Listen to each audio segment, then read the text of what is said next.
올해 11월 대권의 재도전을 선언했습니다. 트럼프 전 대통령 같은 경우는 펜트하우스 1억 달러래요. 여자들을 좋아해요. 불륜을 저지르다가. 너무 노골적이야. 근데 이제 또 이분이 트라우마였다고 하더라고요. 보내버려요. 나라 가리지 않고 대표적인 케이스가 사실은 한국이 될 수도 있는 거고. 안녕하세요, 홍진경입니다. 오늘은 트럼프라는 인물에 대해서 다뤄볼 건데요. 김지훈 박사님 모셨습니다. 안녕하세요.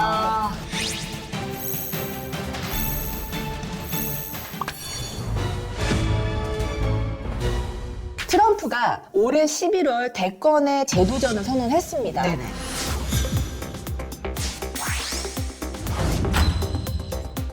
그만하시는 나이잖아요. 그쵸. 근데도 이렇게 뭔가 정치를 더 하겠다라고 선언한 이런 모습은 참 패기 있고 에너제틱해 보이고. 이제 태어난 때가 이제 1946년 2차 세계대전 끝나고 어머니는 이제 메리 트럼프라고 스코틀랜드계고 아버지는 독일계 네, 미국인인데 트럼프 전 대통령 얘기를 하려면 사실 아버지 얘기를 안 할 수가 없어요.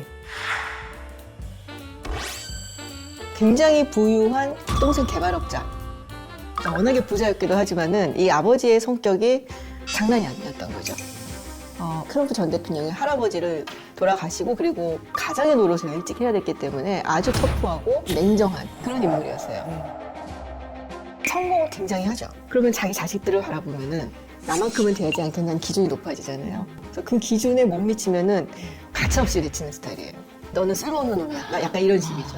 근데 그런 사람들이라면은 사실 어린 시절에 성격이 막 엄마하고 친구들하고 잘 지내고 이랬을 것 같지는 않잖아요. 그렇죠. 네. 독보의 장군이었죠. 그래서 뭐 사건 사고를 많이 일으켜요. 학교에서 말썽도 많이 일으키고 그러다가 이제 결정적으로 선생님을 때리죠. 네?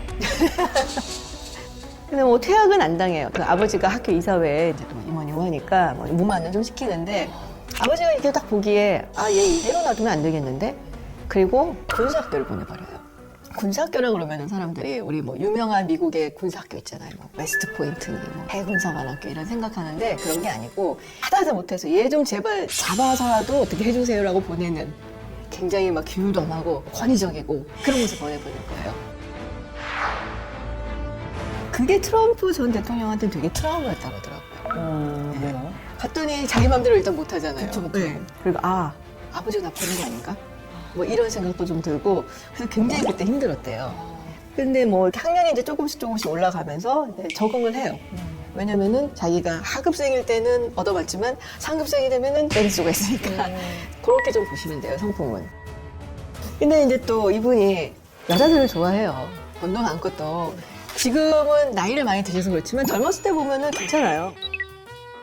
젊었을 때도 별로던데. 첫 결혼은 이제 77년에 당시에 체코 출신인데 캐나다에서 모델 활동을 했었던 이바나 네. 트럼프하고 했었고 그래서 애를 셋을 낳죠. 우리가 잘 알고 있는 이방카가 이제 그 사이에서 나왔고 또 이제 아들 둘을 더 낳았는데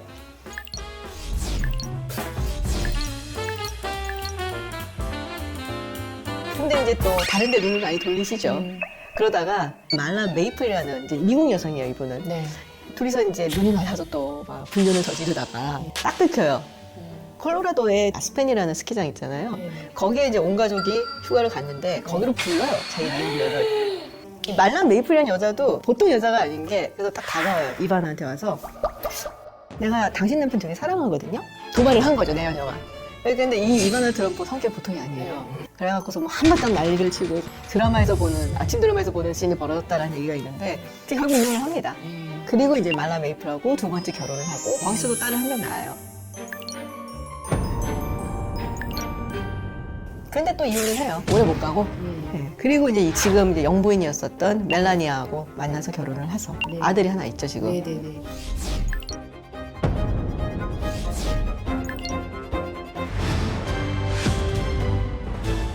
트럼프 전 대통령 같은 경우는 저 대학생 때 보면 연방 그 주택관리국에서 나오는 저당 잡힌 경매 물건들 이런 거 이렇게 리스트를 찾아봤대요.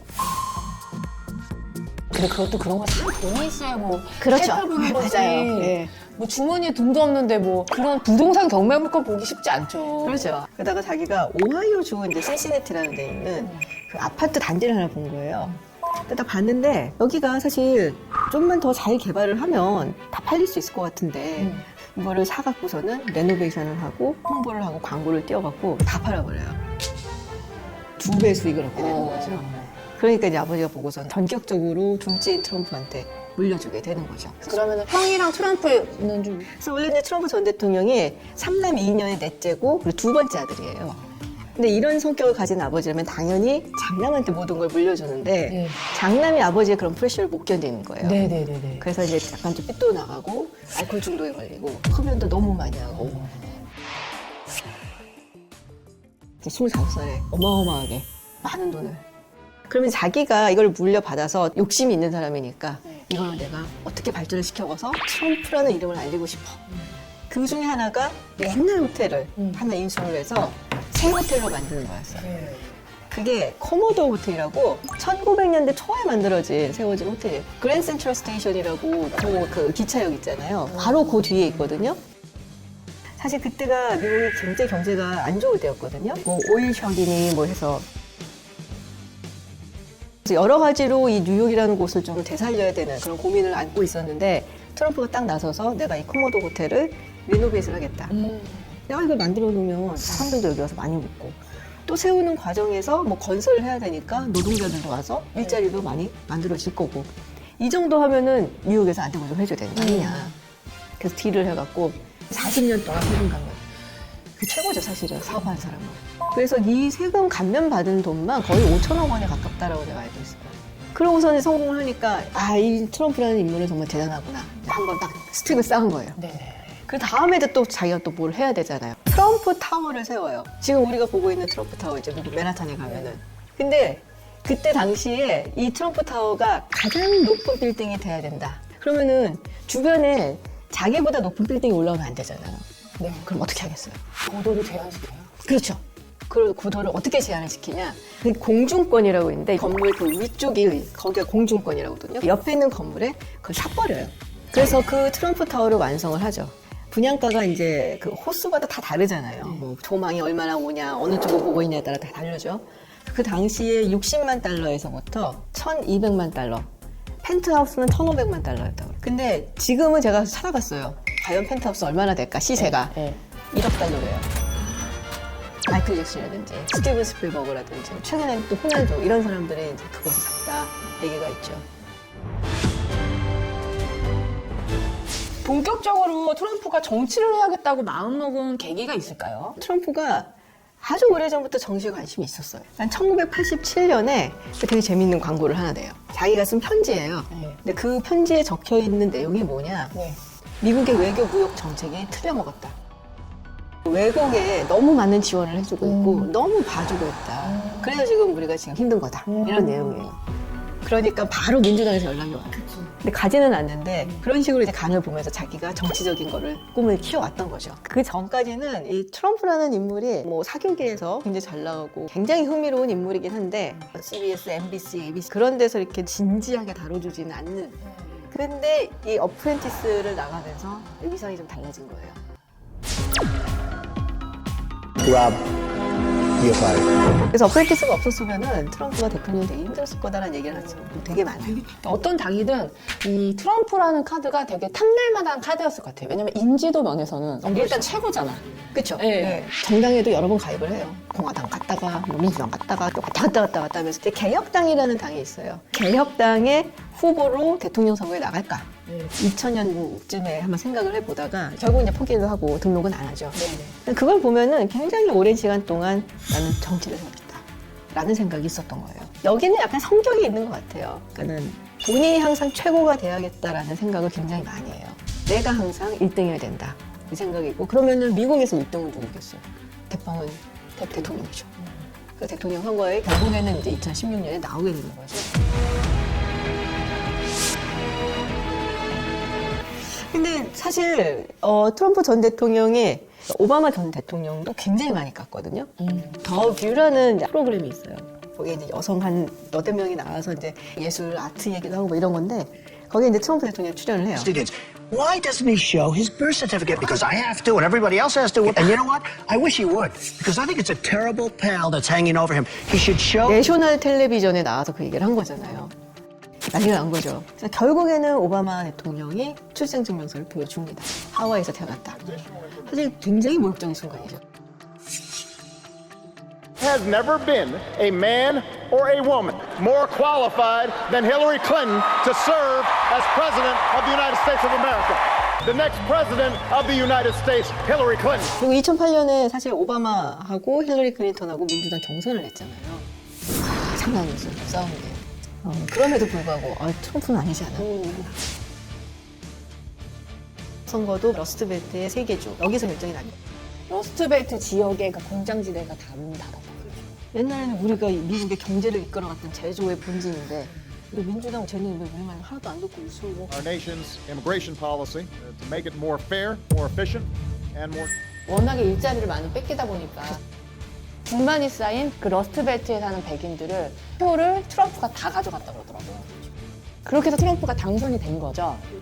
그래서 트럼프가 대통령이 되고 나서 진짜 미국이 좀 살만해졌나요? 경제적으로는 되게 좋았어요. 네. 그런데 2019년 말 2020년에 아시다시피 코로나가 터지죠. 그게 없었으면 재선했을 거예요. 충분히. This is voluntary. I don't think I'm going to be doing it. And I know there's a risk, there's a danger, but that's okay. Don't let it dominate. Don't let it take over your lives.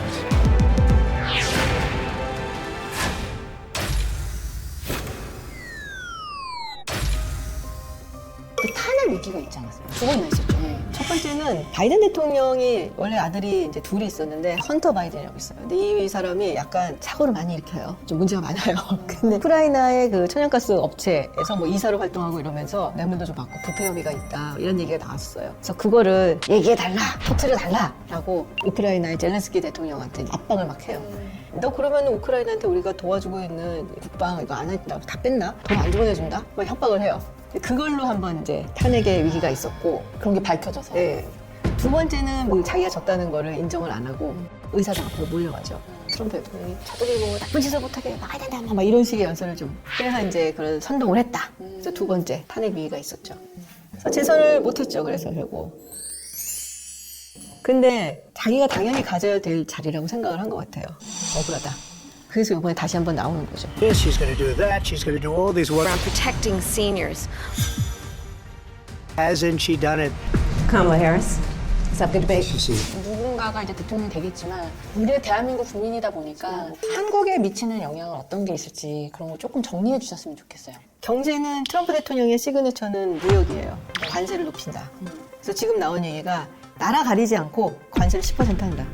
무역을 하는데 쉽지 않을 것이다 라는 게 있고요. 또 다른 하나 이제 중요한 건 사실 외교 안보 쪽이죠. 가장 많이 나온 얘기가 주한미군 철수 얘기예요. 근데 이게 뭐 한간에서는 그냥 또 방위비 우리가 같이 내는 그거를 높이려고 한다. 분담금을 막 협상의 기술을 쓰는 거다. 이렇게 얘기들도 하는데 제가 알기로 트럼프 대통령은 주한미군 철수하는 것은 상당히 강한 의지를 갖고 있는 걸로 알아요. 트럼프 행정부에서 국방부 장관을 했었던 마크 에스퍼 전 국방부 장관의 그 회고록을 보면은 그것만큼 굉장히 강한 의지가 있다라는 얘기가 있어요. 트럼프 평소에 지론이 그거였잖아요. 왜 우리 돈 써가면서 그렇죠. 다른 나라를 지켜줘야 되냐. 대표적인 케이스가 사실은 한국이 될 수도 있는 거고. 해리스가 당선되면 어떻게 되냐? 바이든 행정부의 그 기조를 비슷하게 가져가지 않겠냐? 자주 국방, 자주 경제만이 살 길입니다.